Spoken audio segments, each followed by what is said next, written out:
Between 1857 and 1859, 12 affluent landowners mysteriously disappeared from the cypress swamps that surround what locals still refer to as the forgotten parishes of southern Louisiana. Authorities never located their bodies, although rumors circulated among the enslaved community regarding a man who excavated graves before death came to claim its victims. Recently uncovered court records from Terrebonne and Laforge parishes, found in water-damaged archives, indicate that investigators interrogated a freedman cemetery worker named Solomon Thibodeau 17 times before abruptly ceasing all inquiries in March 1860.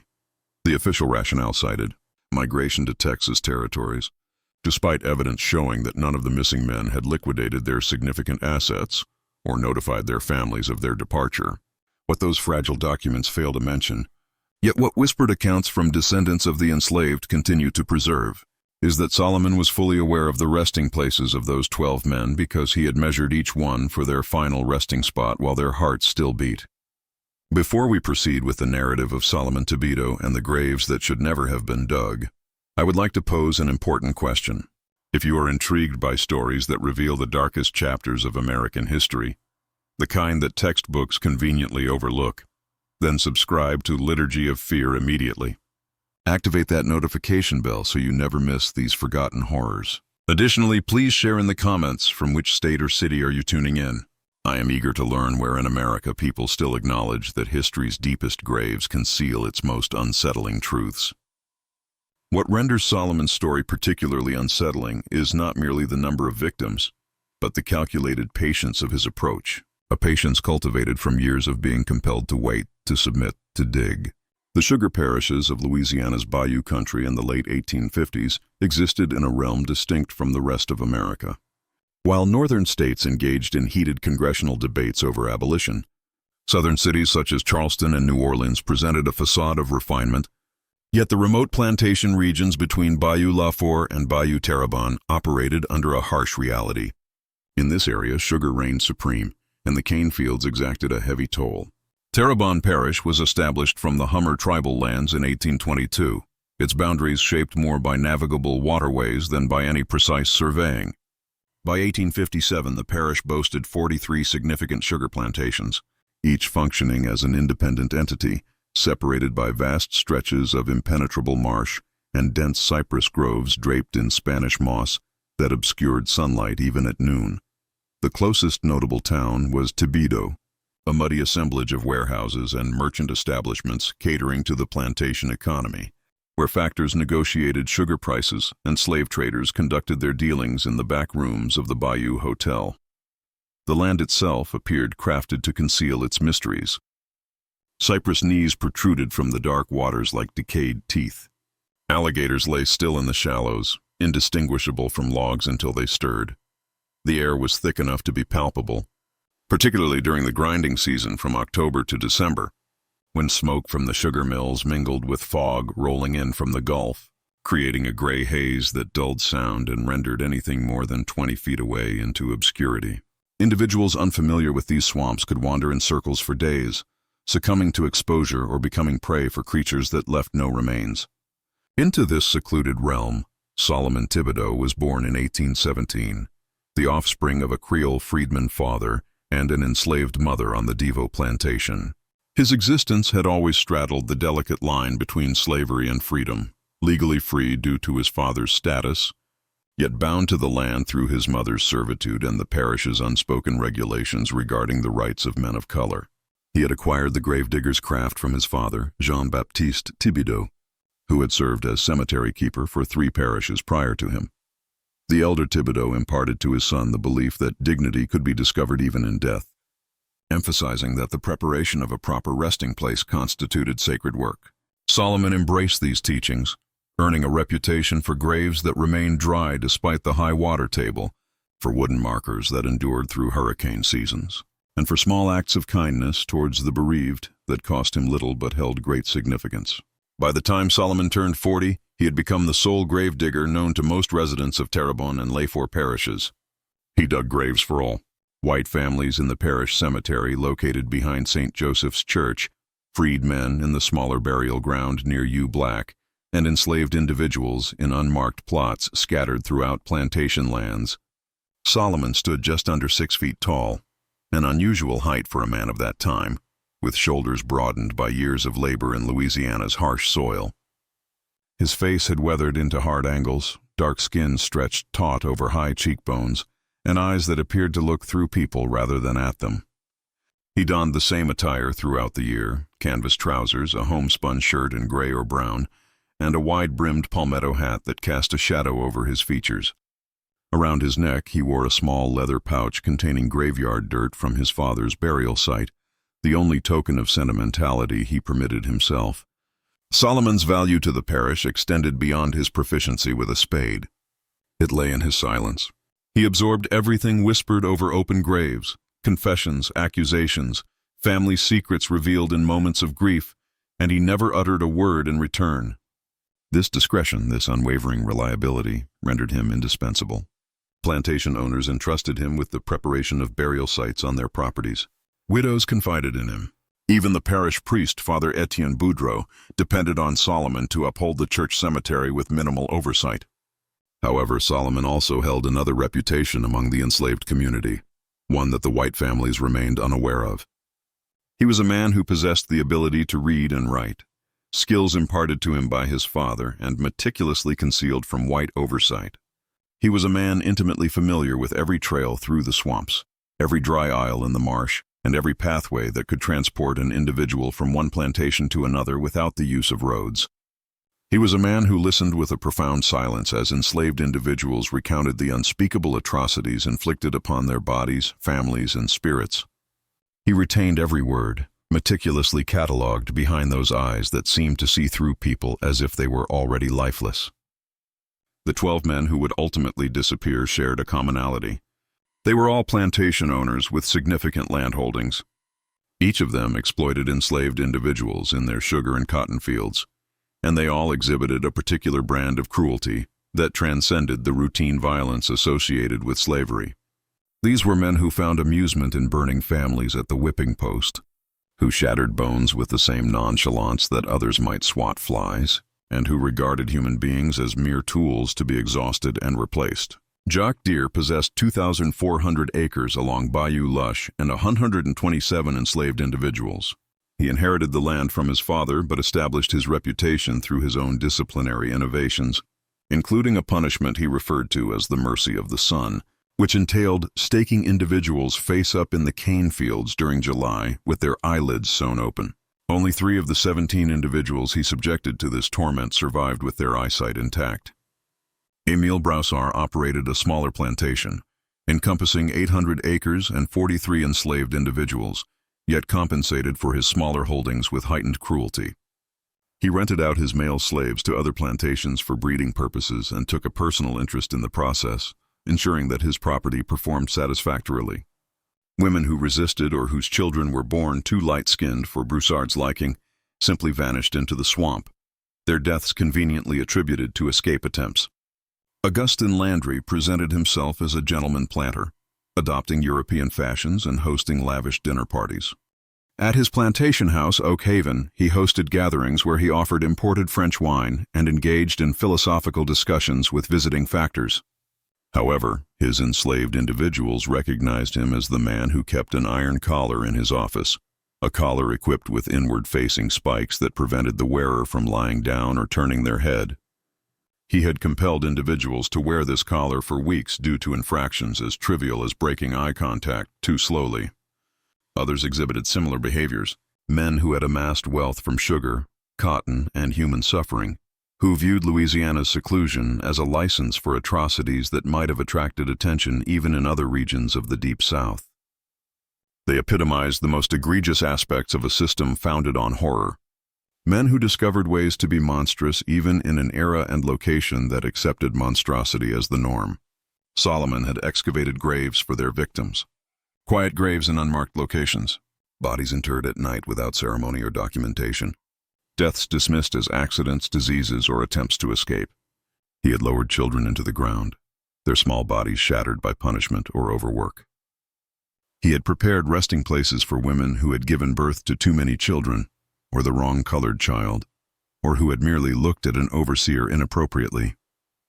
He had concealed the evidence of hundreds of murders committed under the legal protection of slavery, and he had remained silent, performed his duties, accepted his compensation, typically a few coins, occasionally a ham or a piece of cloth, and once a pair of boots that had belonged to a deceased man. He had tipped his palmetto hat and expressed gratitude to the white families for the work, then walked back through the darkness to his small cabin on the edge of the Deo property, where he lived in solitude with his silence, his memories, and something else that had been growing within him like a cancer for 4 decades. By the summer of 1857, something within Solomon had solidified into a decision. Later, when investigators sought to reconstruct the events, they would look for a triggering incident. Some specific, the atrocity that ultimately drove Solomon beyond his limits was never identified, as there was none to be found. Instead, there existed only the years that had accumulated, the countless dead, and the haunting memories of their faces before he buried them forever. What transpired next would perplex the authorities precisely because it appeared so implausible. How could a single aging freedman, without accomplices, without leaving any evidence, and without anyone suspecting until it was too late, eliminate 12 men who wielded absolute power in their small realms? The answer resided in the very quality that had rendered Solomon valuable in the first place. People placed their trust in the gravedigger. After all, everyone eventually required his services. Solomon had dedicated 40 years to mastering the art of burying a man in such a way that he would never be discovered again. The disappearance of Jacques Deo on August 3, 1857, initially attracted little attention, as plantation owners often traveled between properties, visited New Orleans for business, or journeyed to northern cities during the summer heat. However, what gradually made his absence significant was the utter lack of preparation for such travel. No instructions were left for his overseer, no notification was given to his factor in Thibodeau, and no word reached his wife Celeste, who awoke to find her husband missing from their bed at dawn. Celeste Deer had called upon Overseer Bernard Eber, who organized a search of the plantation grounds.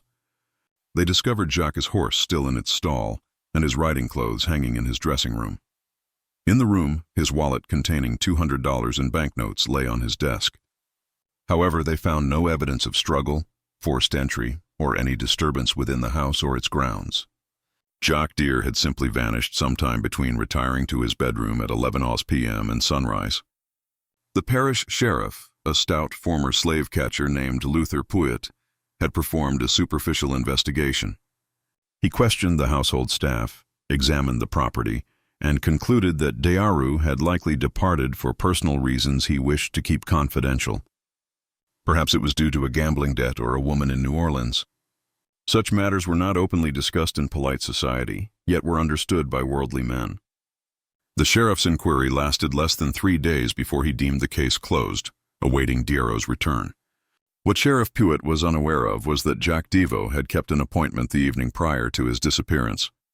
This appointment had been arranged through a note delivered by Solomon Thibodeau 3 days earlier. The note, penned in careful script on inexpensive paper, had requested Dero's presence at the old cemetery near Bayou Black to discuss a matter of urgent significance concerning property boundaries and burial rights. The note bore the signature of Theodore Arseno, an elderly freedman who owned a small plot of land adjacent to the cemetery and had been embroiled in a boundary dispute with Devo for years. Devo had not shown the note to anyone. He had left alone after dinner, merely informing his wife that he needed to conduct an inspection, something regarding the property. He had brought a lantern, yet no weapon, perceiving no necessity for defense when meeting an elderly gentleman concerning a land disagreement. The cemetery adjacent to Bayou Black dates back to the 1790s. It is one of the oldest burial sites in the parish, accommodating freed individuals and enslaved persons whose families could afford markers. Spanish moss hung so densely from the surrounding cypress trees that the moonlight scarcely penetrated. The graves were scattered without discernible order. Some were marked by wooden crosses, others by simple stones, many having completely sunken and been reclaimed by the earth. The living seldom visited after dark. Solomon had been waiting among the graves when Devo arrived. A darker silhouette among shadows, he stepped forward into the lantern light gradually, appearing unthreatening. His palmetto hat held respectfully in his hands. "Mr. Dearu." Sir, I appreciate your presence. Mr. Arsenault is delayed, but he requested that I show you the boundary line in question while we await his arrival. Deru had frowned, feeling irritated yet not alarmed. He had known Solomon for decades, placing his trust in him as one would trust any dependable servant. Be swift about it. I do not have all night. Solomon guided him deeper into the cemetery, weaving between graves, moving with the assurance of a man who had memorized every inch of this land.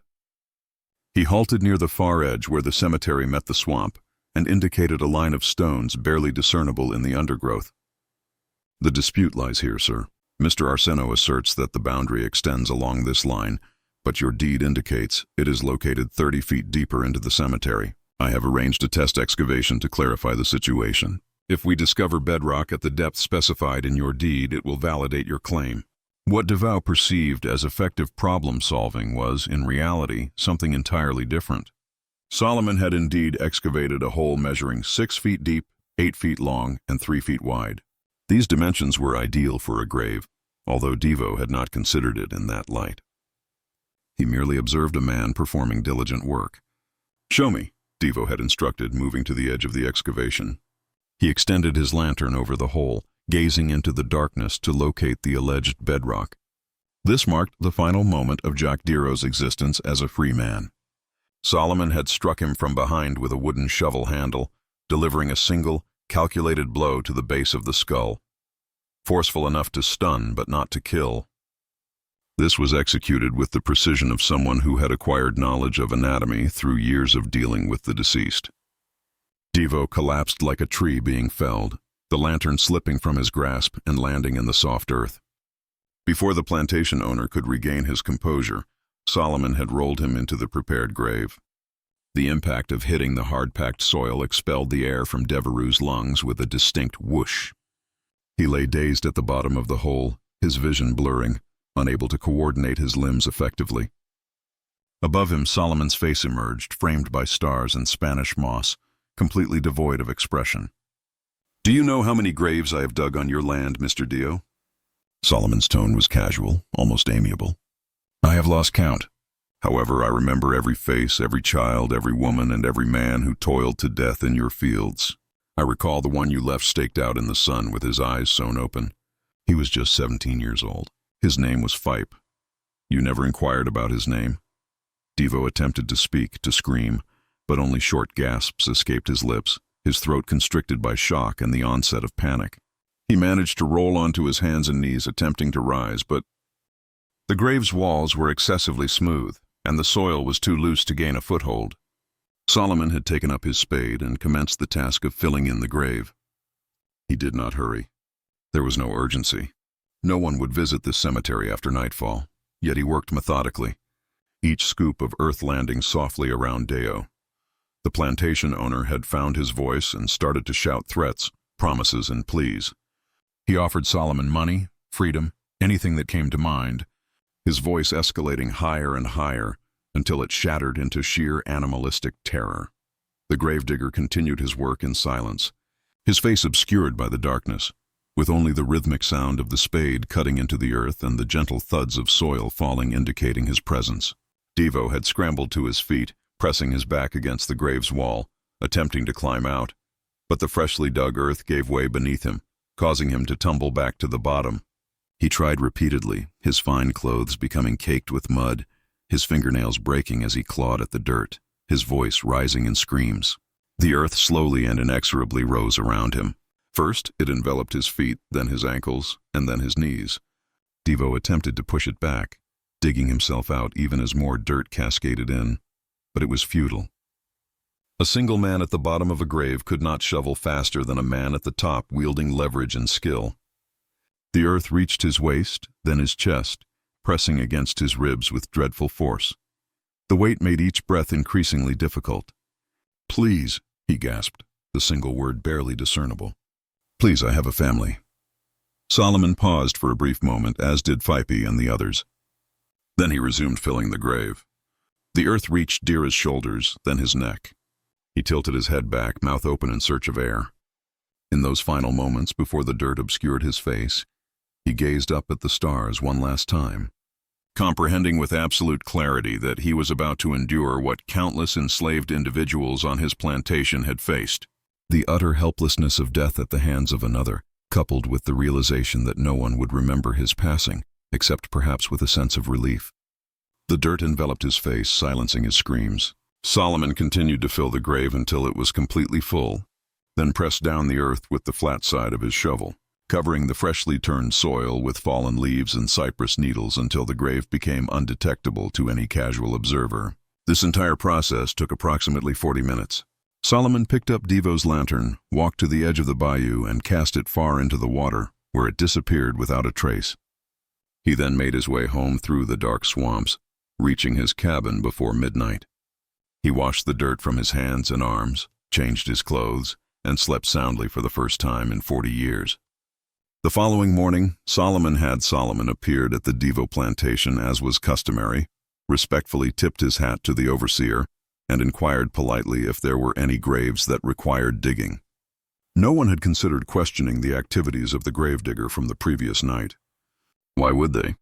Solomon was as integral to the landscape as the bayou itself, as enduring and unremarkable as the Spanish moss. When Celeste Devo discovered her husband was missing and the search commenced, Solomon participated, walking the property alongside others, searching in all the likely places for someone he hoped to find. He remained silent about the grave in the old cemetery, the grave that no one had any reason to scrutinize, as everyone was aware of what the old cemetery held. Bones that had been interred for decades, nothing new, nothing suspicious, nothing warranting investigation. Jacques Diro's disappearance could have easily remained an isolated enigma. A wealthy man's unexplained absence would eventually fade into obscurity amidst the turmoil of a nation descending into civil war. However, Solomon Thibodeau had only just commenced his work.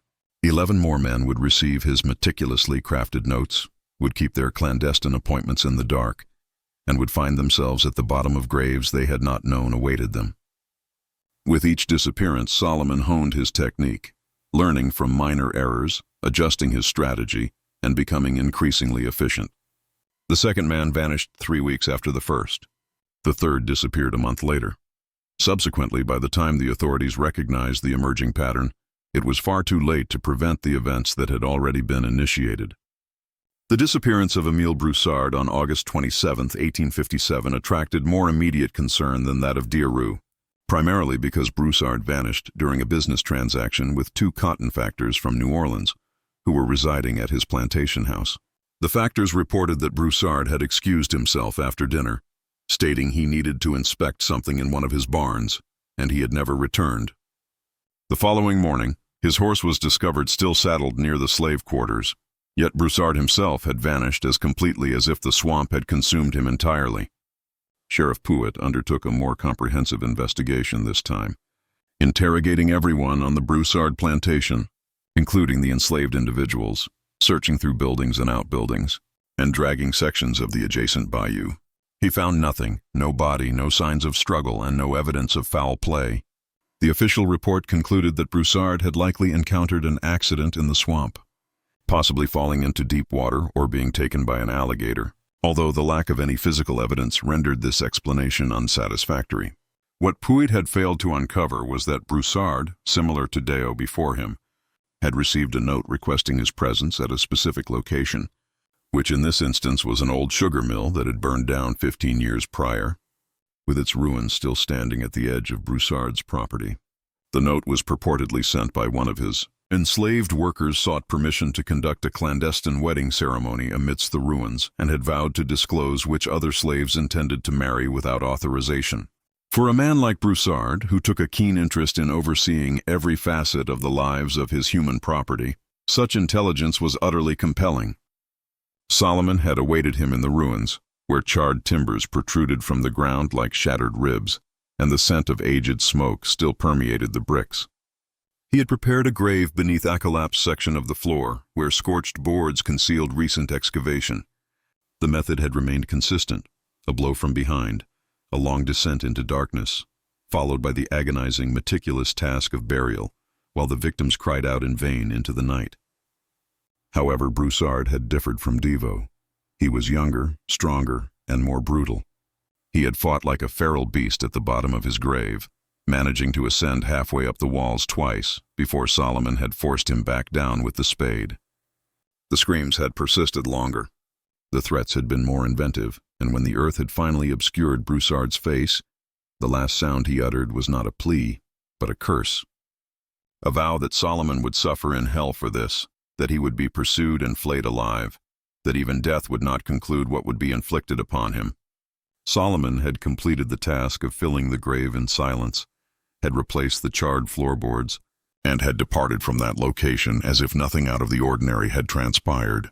And once again in the morning he had been recognized as the gravedigger, the reserved individual who never stirred up trouble and performed his duties without any complaints. The third individual to go missing was Augustin Landry, the gentleman planter who had kept an iron collar in his office. Solomon had enticed him to the parish cemetery, where Landry's family maintained an intricate mausoleum, under the pretense that there was damage to the structure that required urgent attention. Landry arrived at dusk, accompanied by his son Phipe, a 15-year-old boy being prepared to inherit the plantation along with all its associated cruelties. This situation presented Solomon with an unforeseen complication. He had anticipated dealing with Landry alone, not with a witness, particularly not a child. The boy remained at a distance while his father examined the mausoleum, observing Solomon with the casual indifference typical of affluent white children towards people of color, present yet invisible, as inconspicuous as furniture. In that moment, Solomon was compelled to make a dreadful decision. He could either abort the plan, allow Landry to depart, and hope for another chance, or he could adapt. The boy had not yet seen anything, nor did he suspect anything. If Solomon acted swiftly enough, he could handle Landry before young Phipe comprehended what was unfolding. However, this would necessitate taking action in front of the boy, meaning the child would witness the event, would scream, and would need to be silenced. For the first time in his meticulously orchestrated scheme, Solomon found himself hesitating. This was not what he had envisioned. The 12 men on his list were indeed monsters. However, their children, despite being tainted by their father's influence, remained children. To take the life of a boy who had only just begun to shave appeared to cross a boundary that even justifiable vengeance should not transgress. Yet Philip Landry had made his pronouncement. The boy had picked up one of the flowers resting on a nearby grave, examined it with casual curiosity, and asked his father, "Papa, do you believe the colored ones place flowers on graves because they think it makes a difference?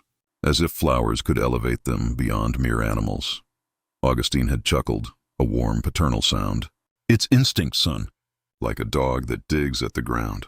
They imitate what they observe us doing without grasping the significance. When you take control of the plantation, you will learn to identify these behaviors and leverage them to your benefit." Something within Solomon had turned icy at those words. This was not merely innocence tainted. This was corruption being taught as a virtue. Hatred was being transmitted from father to son like a legacy.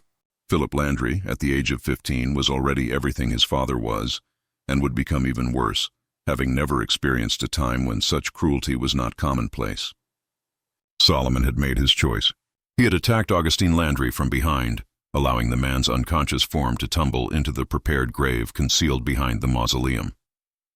The boy had stood frozen for a critical moment, too stunned to comprehend what he had just seen, and in that fleeting moment Solomon had seized him, covering his mouth with one large hand, and had kept him still while he whispered softly into the boy's ear, "Pay close attention. Your father is dying at this moment. You can either join him or you can flee. If you flee, you will inform everyone of what you witnessed, and I will be executed before the week concludes. However, if you flee, your father will still perish, and you will live the remainder of your life burdened with the knowledge that you could have saved him but chose not to. If you attempt to assist him, I will place you in that grave alongside him. The decision is yours. Make it now." He had let go of the boy. Philippe had remained there shaking, had gazed at the grave where his father was starting to regain consciousness and groan, had glanced at Solomon with his spade, had looked towards the cemetery gates and the road beyond. The deliberation had been evident on his youthful face. What was the correct choice? The courageous choice, the choice that would not lead to his demise. Philippe Landry had fled. He had dashed towards the gates without glancing back.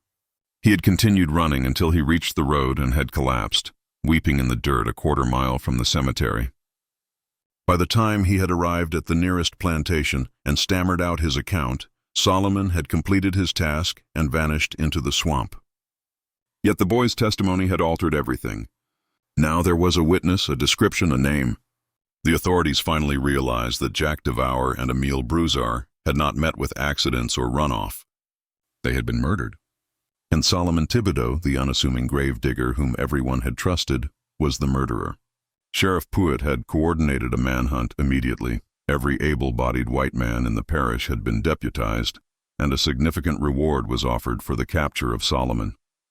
They searched his cabin, which was empty and would remain so. Solomon had anticipated this situation, having supplies and hiding spots dispersed throughout the swamp, and he had strategized his campaign with the understanding that discovery was always a possibility. The manhunt persisted for 3 weeks, with men and dogs crashing through cypress stands and scouring the bayou, yet finding nothing. Solomon knew these swamps better than anyone else. He had spent 40 years familiarizing himself with every dry island, every concealed passage, and every location where a man could disappear. He observed the search parties from a concealed position, sometimes coming within mere yards of men who never thought to look up into the branches above them. During those 3 weeks, 2 additional plantation owners vanished. Jean-Baptiste Hébé and Charles Duplantis were both taken from their properties after dark and buried alive in graves specifically prepared for them. The parish descended into panic. Plantation families armed themselves, stationed guards, and ceased going anywhere alone. However, Solomon proved to be impossible to capture, and the bodies of his victims remained elusive. Father Etienne Boudreau, the parish priest, attempted to intervene. He had known Solomon for decades and regarded him as a good man, struggling to reconcile the quiet gravedigger with the monster depicted by the authorities. He ventured into the swamp alone, unarmed, calling out Solomon's name, providing refuge had he yielded to the church. Solomon encountered him on a night devoid of moonlight at the remnants of an ancient trapper's cabin. He emerged from the darkness with his hands unarmed and visible. "Father Solomon, what have you done?" The priest's tone conveyed more grief than blame. "They claim you have taken the lives of 5 men. Please tell me this is not true." "It is true, Father, although I would not characterize it as murder. Perhaps execution or justice or simply a necessary act of killing, akin to how a farmer eliminates a rabid dog.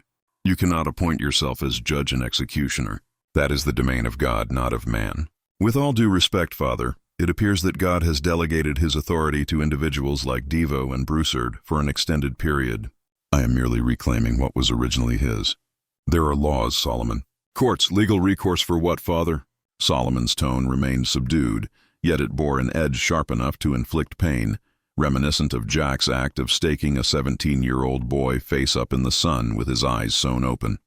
"What law punishes such an act?" "Which court listens to the testimonies of enslaved individuals against white men? Present me with this legal remedy you mention, and I will set down my spade this very night." Father Boudreau had remained silent for a considerable time. "You are condemning your eternal soul." "My soul was condemned at birth. Father, I entered a world where men possess other men, where cruelty is the law, where the innocent perish in agony, while the righteous avert their gaze and invoke divine justice that never materializes. If hell is awaiting my arrival, it cannot be worse than the 40 years I have already experienced. What of the boy Philip Lundry? He was innocent. I allowed him to escape, Father. He opted for his father's existence over his own, and subsequently chose his own existence over that of his father. He will bear the weight of that decision. Perhaps it will impart a lesson that his father was unable to teach him. I implore you, Solomon, surrender yourself. Admit your transgressions. However, I am not yet finished, Father. 7 additional men must confront me in the shadows. Following that, I will contemplate confession. Despite Father Boudreau's efforts to persuade Solomon to forsake his mission, arguing from scripture, morality, and the inevitable conclusion this course would lead to, Solomon remained resolute. He expressed gratitude to the priest for his concern, and then faded back into the murky depths of the swamp. The priest returned to town alone, reported the meeting to Sheriff Puett, and spent the remainder of his life grappling with whether he should have exerted more effort to prevent the impending doom. For Solomon was true to his word. Over the next 18 months, 7 more plantation owners would disappear into meticulously prepared graves. each one taken under the cover of night.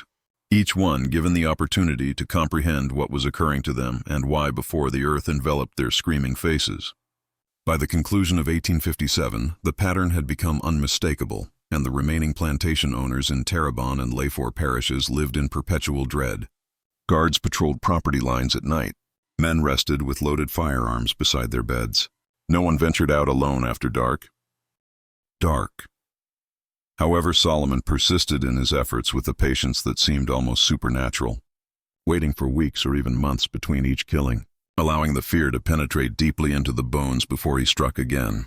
The sixth victim was Narcissus Thibault, the proprietor of Belle Grove Plantation, who was taken in November while he was inspecting his sugar mill during the grinding season. The seventh victim was Cyprien Leblanc, who had become so paranoid about Solomon's campaign that he relocated his entire family to Toledo and employed 4 armed guards to safeguard his townhouse. Solomon, however, managed to reach him through a tunnel that linked the cellar of the townhouse to the ancient Spanish drainage system that ran beneath the city. This tunnel was unknown to Leblanc, as he had purchased the house only 3 years prior and had never taken the time to investigate its complete history. Each murder illustrated Solomon's profound understanding of the land and its hidden secrets. He utilized abandoned structures that had been forgotten by all, as well as natural features of the landscape that predated the plantations and the collective amnesia of white colonizers, who had never taken the time to learn the geography as thoroughly as those who had been compelled to work it. The Hummer people had inhabited these bayous for centuries before the French arrived, mapping every waterway and dry island, and some of that knowledge had been preserved and transmitted among the enslaved population, shared in hushed tones around cooking fires, and taught to children as tales about how to escape when the moment arose. Solomon had absorbed this knowledge. The knowledge of geography was passed down from his father, who had acquired it from his mother, Huma herself, before being engulfed in the turmoil of colonization and the indistinct lines separating native populations from enslaved Africans during the early period of Louisiana. This was a form of knowledge that white men lacked and could not purchase, a cartography of the land that resided solely in recollection and practice. The authorities had sought external assistance, engaging a professional manhunter from Mississippi named Tobias Fletcher, who had established a reputation for tracking down escaped slaves throughout the Deep South. Fletcher arrived in January 1858 accompanied by 6 men and a pack of trained bloodhounds, confidently proclaiming that Solomon would be apprehended within a month, and commenced a methodical search of the swamps, employing techniques that had never failed him previously. However, Fletcher endured only 3 weeks before he requested a leave of absence to recuperate from a mysterious illness he had contracted in the swamps. During night watches, 2 of his men had simply vanished, their bodies never recovered. The bloodhounds were discovered dead, poisoned by a substance that left no evidence apart from the foam around their muzzles and the rigid contortion of their bodies. On one occasion, Fletcher awoke to find a wooden grave marker placed outside his tent, bearing his own name along with a date 3 days in the future. He departed Louisiana that very morning and never returned. The 8th victim, taken in February 1858, was Valmont Rodrigue, who had thought himself secure because he had shown kindness to his enslaved individuals by the standards of his era, which meant he seldom executed them outright and occasionally allowed them to keep Sundays for themselves. Solomon had interred him nonetheless, for kindness, when compared to cruelty, remained cruelty. The act of owning human beings could never be rendered gentle, regardless of how one attempted to refine the chains.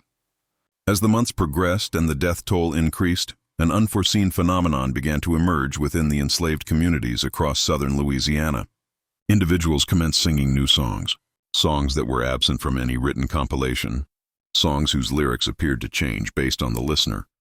To white audiences, these were spirituals concerning biblical liberation, about Moses and Pharaoh, about crossing the Jordan into the Promised Land.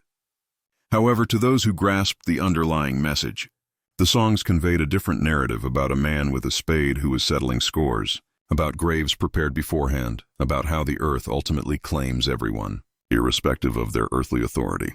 One particular song had disseminated through the parishes with astonishing rapidity. Solomon dug low, Solomon dug deep, Solomon knows where the wicked men sleep. 12 holes in the ground, 12 debts to settle. Solomon working in the cool of the day. The authorities had attempted to stifle these songs, had prohibited enslaved individuals from congregating to sing, had penalized those caught instructing others in the lyrics. Yet the songs had endured, had transformed, had spread like water seeping through cracks in stone. They had evolved into a form of resistance in themselves.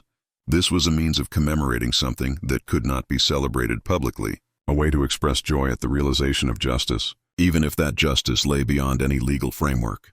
This had instilled fear in the plantation owners in a manner that even the murders themselves had not, as it illustrated that Solomon was not alone in spirit.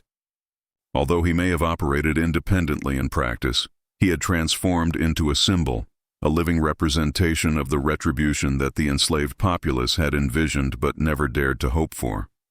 If he succeeded, if he truly eliminated all 12 individuals on whatever list he had compiled, and evaded justice, what implications would that hold for the entire system that relied on the enslaved, who believed their situation was unchangeable and their masters invulnerable? By the summer of 1858, numerous plantation owners had completely abandoned their estates, selling at significant losses and relocating to New Orleans or fleeing Louisiana entirely.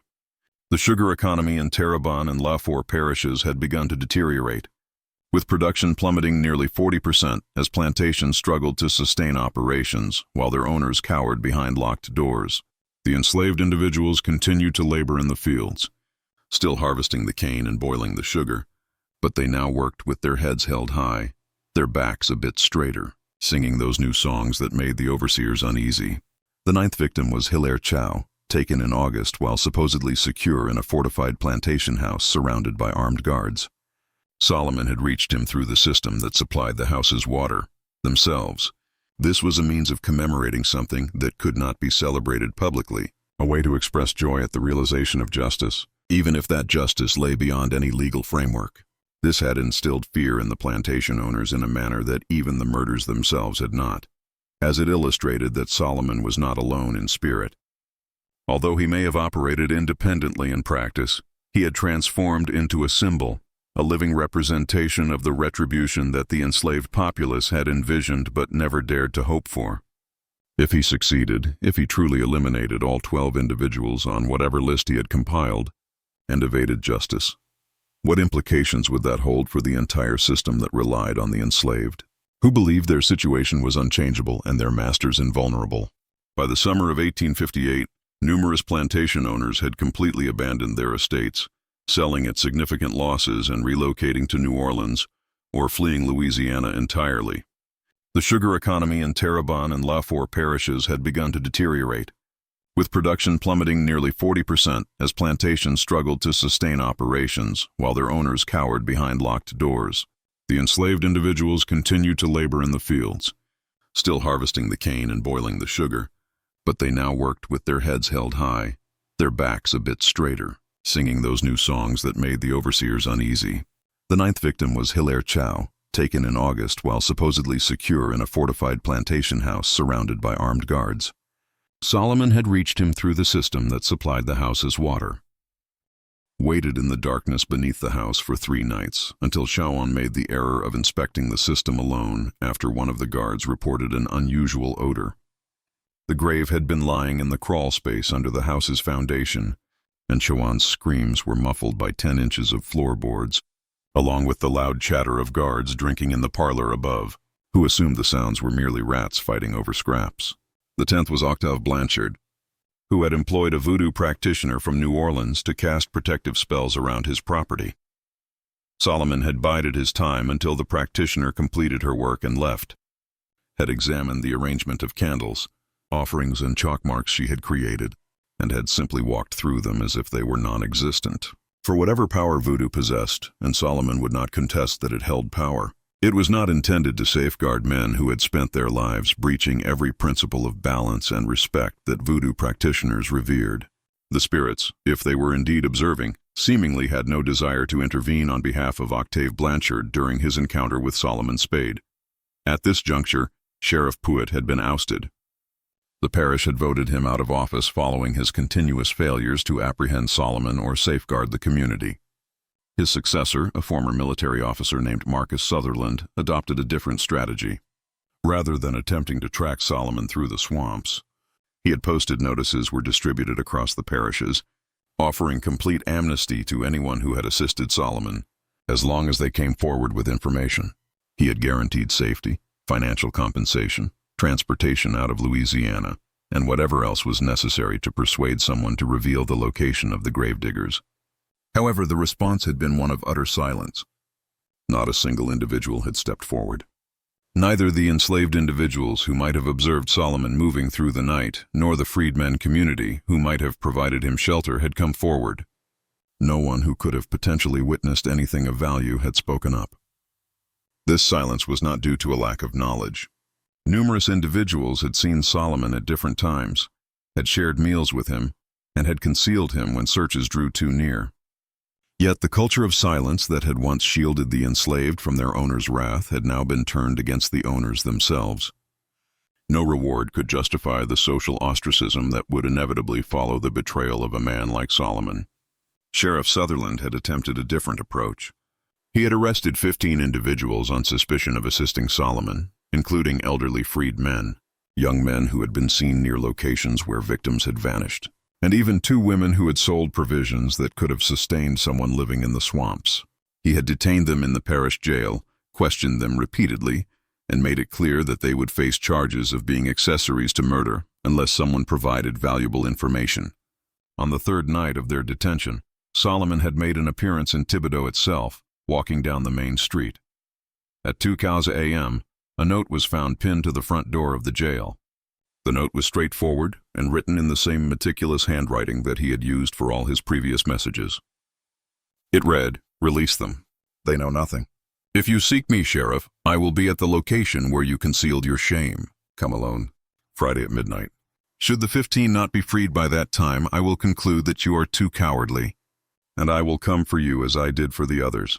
The jail guard who discovered the note promptly awakened Sheriff Sutherland, who read it with a face as pale as milk.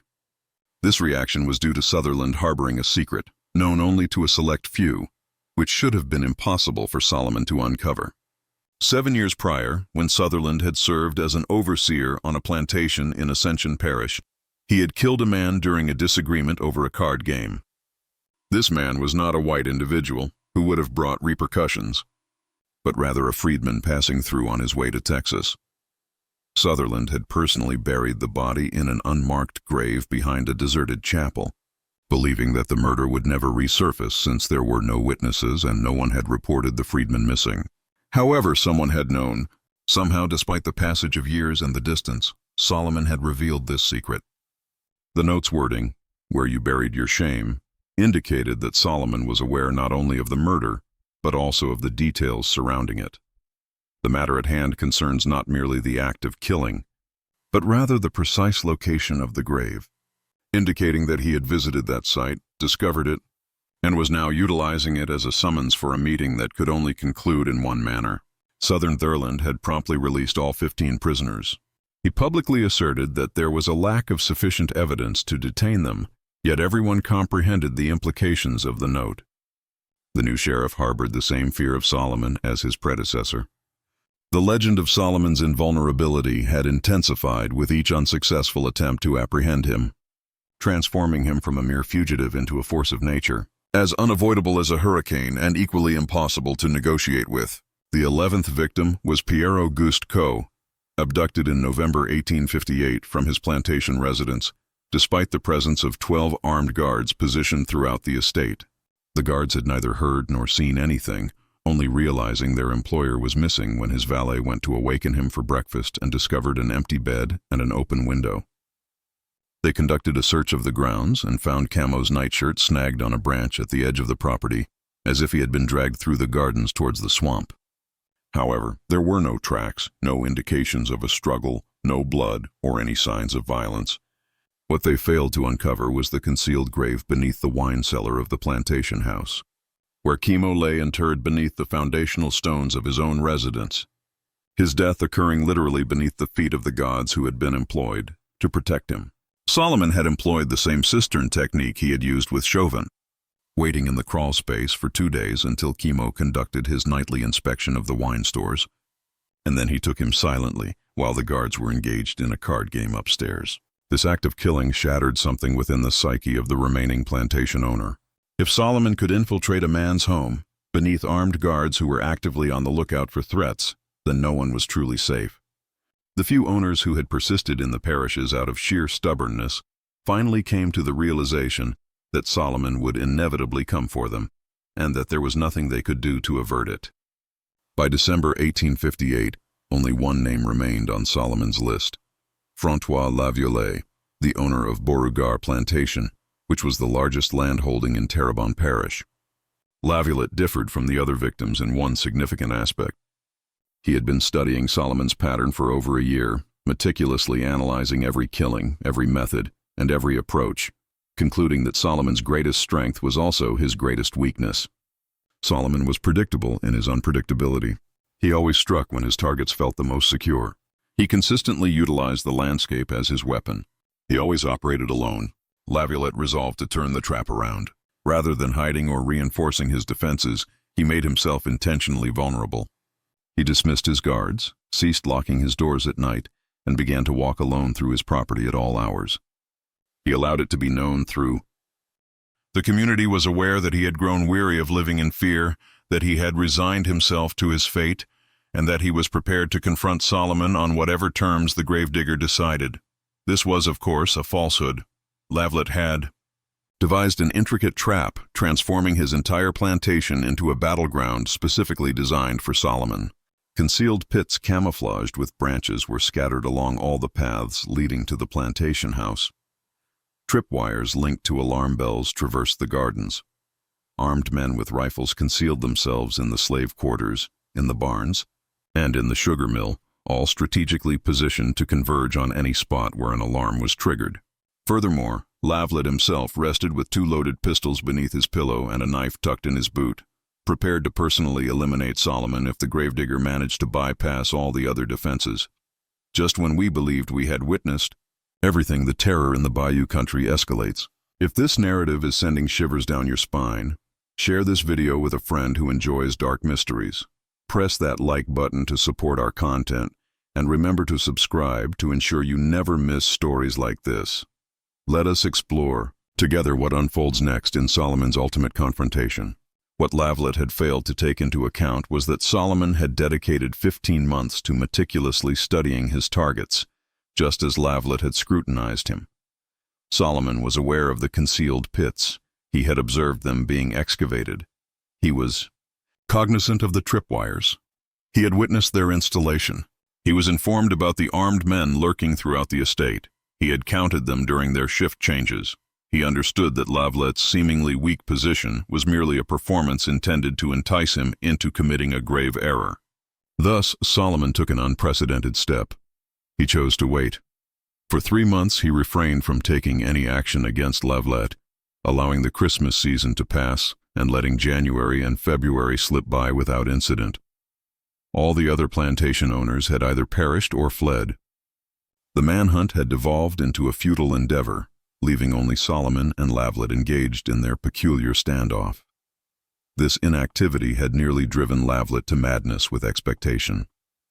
He had maintained his trap for several months, kept his men concealed and prepared, and patrolled his estate each night, anticipating Solomon's emergence from the shadows. However, as weeks turned into months, his men became lax, began to drift away to rest or indulge in drink, and convinced themselves that perhaps Solomon had abandoned Louisiana or met his end in the swamps. The relentless watchfulness had become unsustainable, and by March 1859, the trap had fallen into disrepair. It was at this point that Solomon decided to act, but not in a manner Laviolette had foreseen. Rather than approaching the plantation directly, Solomon dispatched a note to Laviolette, delivered by a child from town who had been paid a penny for the task. The note contained an invitation.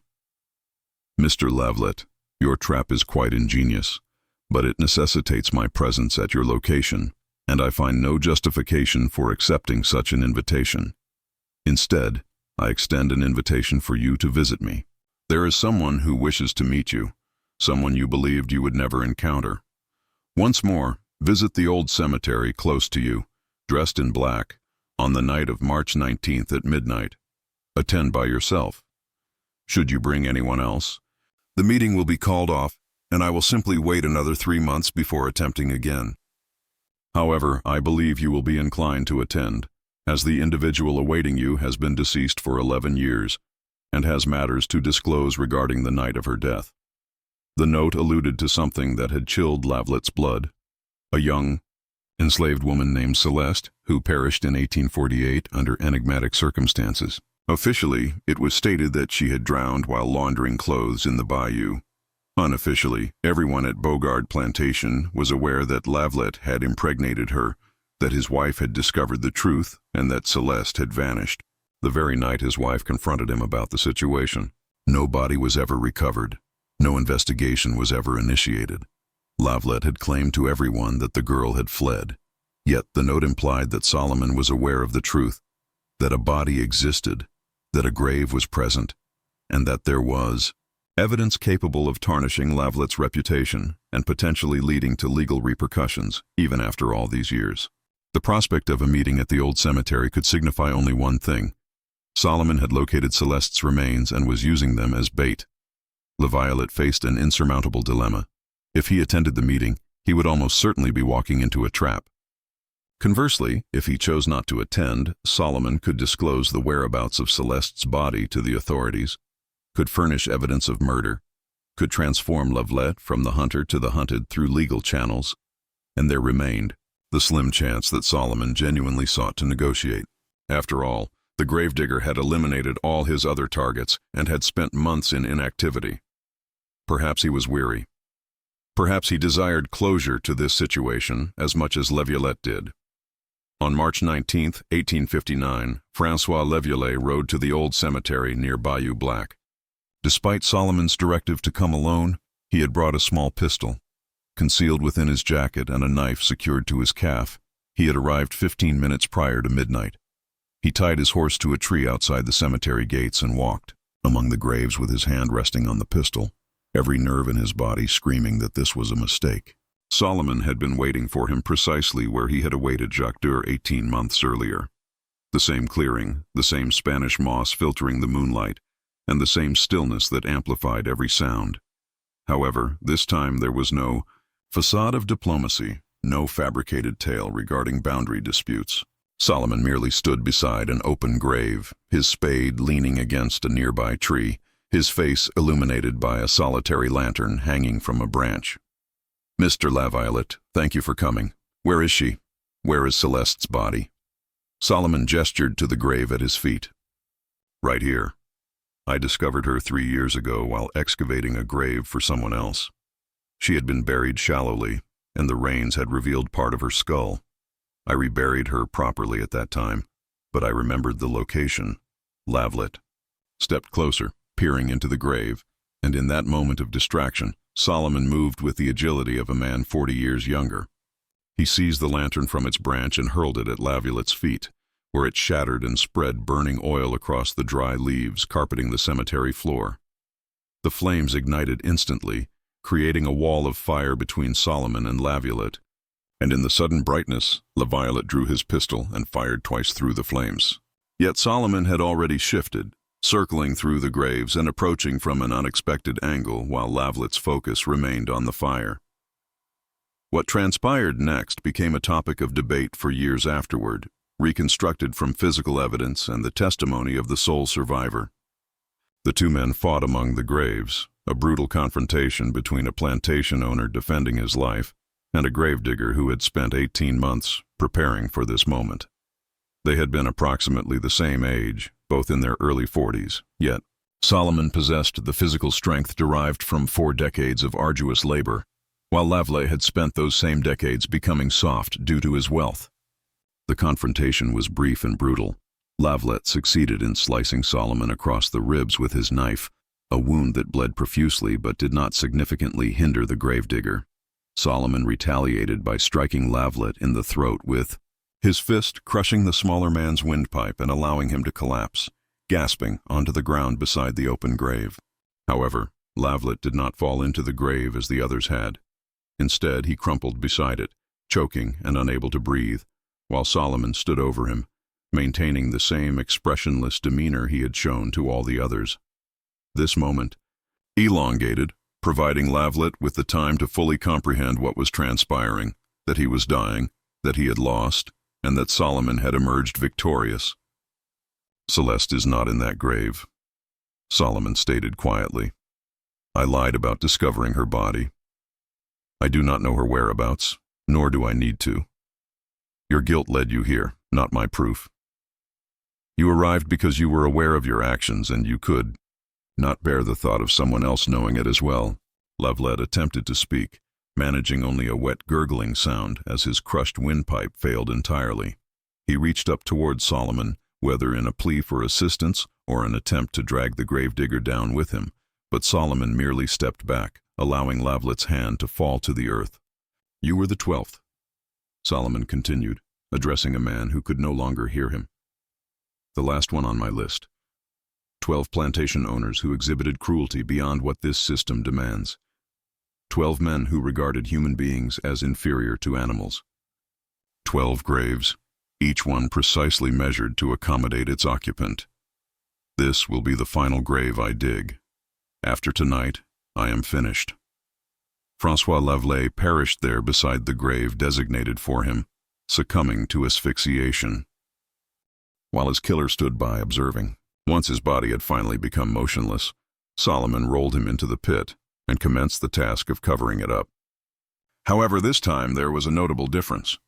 This time Solomon had sustained injuries, leaving a trail of blood that any skilled tracker could follow. Moreover, this time there was a witness. Philip Landry, now 16 years old and on the verge of manhood, had followed Francois Lavlet to the cemetery that evening. For 18 months, ever since Solomon had presented him with the choice between fleeing or dying alongside his father, Philippe had been engulfed by feelings of shame and guilt.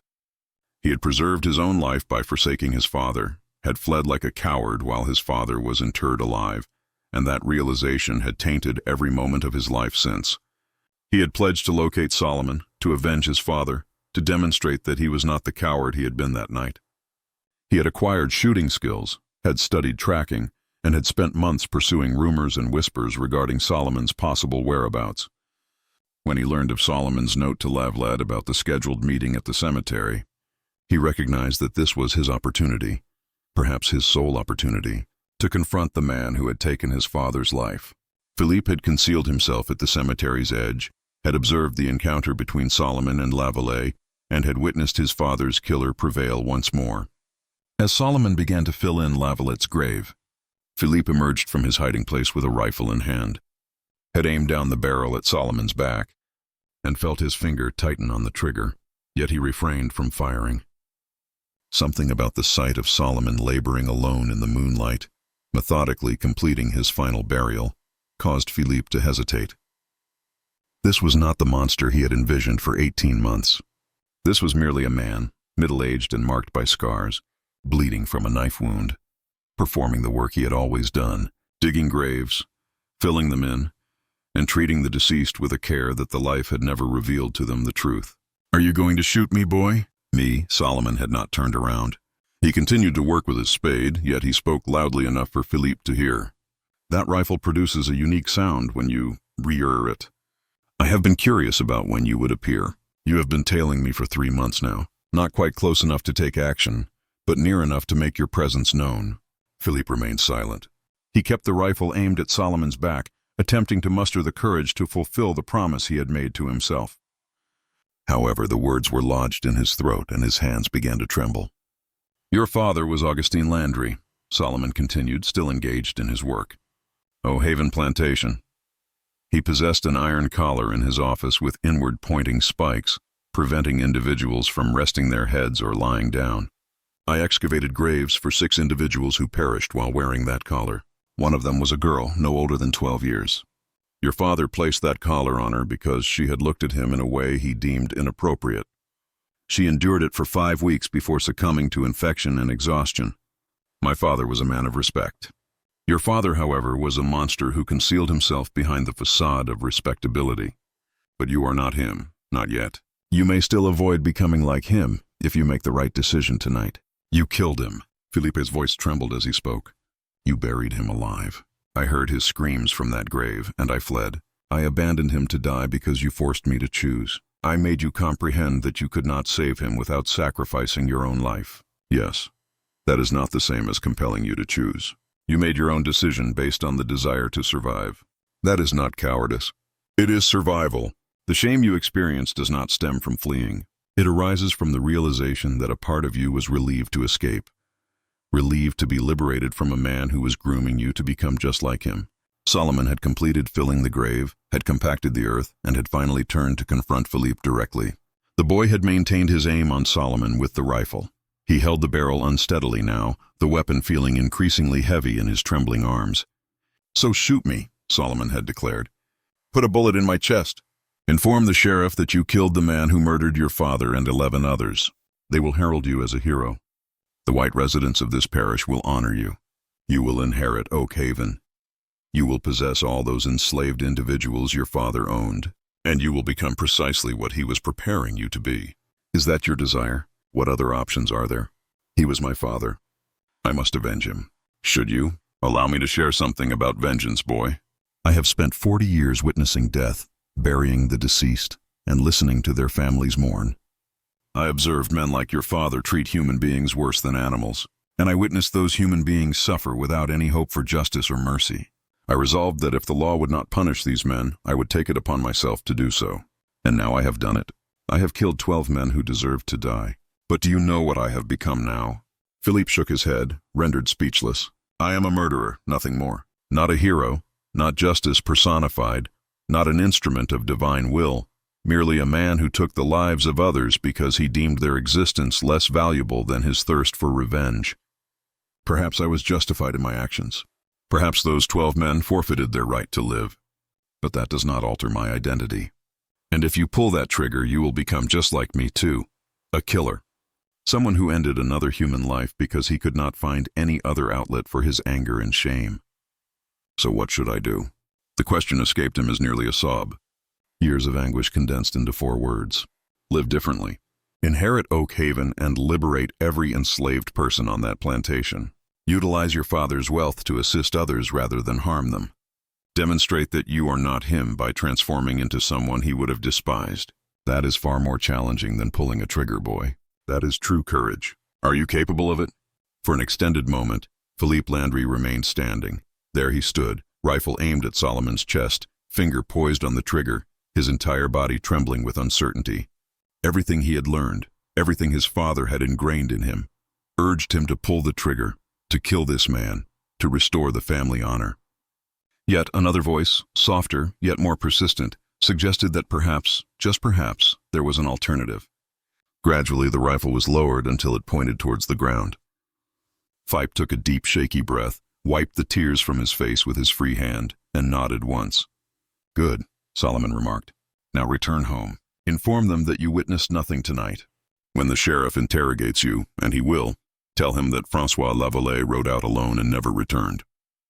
Tell him you have no knowledge of what transpired. Can you manage that?" Another nod followed. "Then go, Phipe." Solomon paused until the boy met his gaze directly. "Thank you for refraining from shooting me. It instills hope that perhaps change is possible, that maybe all this killing was not entirely in vain."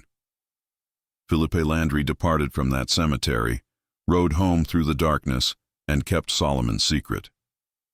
When the authorities inquired about Lavallette's disappearance, he recounted precisely the falsehood Solomon had instructed, and no one questioned him. For why would a 16-year-old boy lie to shield his father's murderer? The disappearance of Francois Lavallee in March 1859 signified the conclusion of Solomon Thibodeau's campaign. Although it took months for the authorities to acknowledge this, Sheriff Marcus Sutherland orchestrated one final extensive manhunt through the swamps, dedicating every available resource to apprehending Solomon, and assured that this time would yield different results. It did not. Solomon vanished as completely as his 12 victims, and despite months of searching, no trace of him was discovered. The injury he sustained during his confrontation with Lavallee should have left a blood trail, should have weakened him sufficiently to make capture unavoidable. Yet Solomon remained elusive, had simply melted into the landscape as if he had never existed. The official investigations continued until March 1860, when the impending Civil War finally shifted focus from local manhunts to broader national issues. The case of the 12 missing plantation owners was officially closed with a note in the parish records indicating the probable death of the suspect in the bayou regions, with remains unrecovered due to environmental conditions. However, the unofficial narrative, the version preserved in the songs and whispered histories of the black communities throughout southern Louisiana, presented a different conclusion. Some claimed Solomon had succumbed to his injuries in a concealed camp deep within the Atchafalaya Basin, buried by friends who would never disclose his final resting place. Others asserted he had navigated north via the Underground Railroad, starting anew in Canada or Massachusetts under an alias. A few maintained he had returned to the Hummer people from whom his grandmother hailed, reintegrated into their community, and safeguarded until his natural death years later. The truth, like many truths from that period, remained buried deeper than any grave Solomon had ever excavated. What was certain was that he was never apprehended, never tried, and never subjected to whatever justice the law of 1860 Louisiana might have offered. The 12 men he had killed remained unaccounted for, their bodies never found, their fates officially unexplained, and the graves he had prepared for them remained concealed in the swamps, ruins, and hidden spaces of the bayou country, markers of a form of justice that existed beyond any legal framework. Philippe Landry upheld his promise. In 1861, as the Civil War erupted and the old social order disintegrated, he quietly began liberating the enslaved individuals on Oak Haven Plantation, granting them land from the estate and assisting them in establishing independent lives. He never married, never had children, and never quite escaped the burden of that night in the cemetery when he chose not to take action. He lived to the age of 73 and dedicated his life to seeking redemption for his father's legacy and the potential path he himself could have taken. Father Etienne Boudreau, the parish priest who attempted to persuade Solomon to turn himself in, insisted until his passing in 1882 that Solomon's soul was condemned due to his deeds, asserting that 12 murders could not be excused regardless of the atrocities committed by those men. However, in private moments, during discussions he believed were forgotten, the priest confessed that he perceived more justice in Solomon's actions than in 40 years of law enforcement and judicial processes. The old cemetery near Bayou Black, where much of Solomon's labor had occurred, gradually deteriorated following the Civil War. The wooden markers decayed. The graves subsided and were overtaken by vegetation. Eventually, even the local inhabitants lost track of the cemetery's exact location. Nevertheless, descendants of the enslaved community continued to visit the vicinity, leaving small tokens, flowers, coins, and pieces of cloth at locations where they thought Solomon's victims might rest. These visits persisted into the 20th century, becoming woven into local folklore and ultimately evolving into a near tradition. In 1934, during the Great Depression, a WPA initiative aimed at mapping historical sites in Louisiana dispatched researchers to Terrebonne and Lafourche parishes to record old cemeteries and landmarks. One researcher, a young black woman from New Orleans named Celeste Thibodeau, who claimed no familial ties to Solomon but had been captivated by the tale since her youth, uncovered something extraordinary in the water-damaged records of the parish courthouse. She found a journal, significantly worn but partially readable, that had belonged to Sheriff Marcus Sutherland. Within it, Sutherland had penned a confession he seemingly never meant for anyone to see. He acknowledged that in April 1859, 1 month after Lavallee's disappearance, he had come across Solomon Thibodeau at the old chapel was the site where Sutherland had interred his own victim many years prior. Solomon had been present to exhume the freedman that Sutherland had murdered in order to provide him with a proper burial. The two men had confronted each other over an open grave, and in that instant, Sutherland understood that he could eliminate Solomon and conclude the manhunt as a hero, or he could allow him to escape and bear the weight of his own transgressions. Sutherland chose to let him go. He observed Solomon as he completed his task, reinterring the freedman with respect, and then departing into the swamp. He never disclosed this to anyone, continuing the manhunt for several months merely for appearances. He recorded in his journal that perhaps the only form of justice in this world is the justice we create for ourselves, And perhaps Solomon Thibodeau comprehends that more profoundly than any sheriff or judge ever could. The discovery of the journal sparked a minor sensation within academic circles, yet it was largely overlooked by the general populace, who had shifted their focus to more current issues.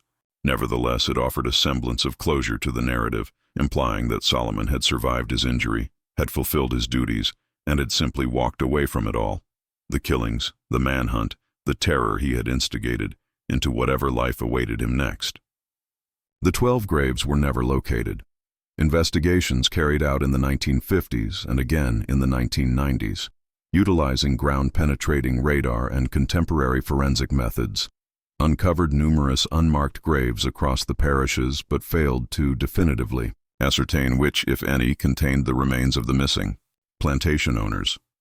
The swamps had concealed their secrets, the earth had taken what was its own, and the deceased had remained undisturbed. This enigma illustrates that the most profound wounds in history often arise from the convergence of legal authority and moral decay, from systems that allow for atrocities while penalizing dissent, from the dreadful decisions individuals must confront when justice becomes unattainable through any lawful avenues. What are your thoughts on this narrative? Do you think everything was disclosed? Were Solomon's actions warranted by the circumstances, or did he transform into the very monster he opposed? Please leave your comment below if you found this story engaging and desire more horror tales like this.